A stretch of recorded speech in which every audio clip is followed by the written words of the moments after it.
তো আমরা সবাই জানি অ্যালকোহল বা মদ্যপান মানবদেহে মারাত্মক ক্ষতি করতে পারে, যেমন মস্তিষ্কের কার্যকারিতা হ্রাস, হৃদরোগ, বিভিন্ন ধরনের ক্যান্সার যেমন লিভার, মুখ, গলা এবং খাদ্যনালী ক্যান্সার এবং মানসিক স্বাস্থ্যের অবনতি ঘটানো।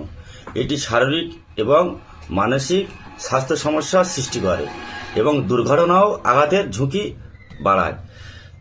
তো মস্তিষ্ক শারীরিক স্বাস্থ্যগত ঝুঁকির প্রভাব কিভাবে পড়ে?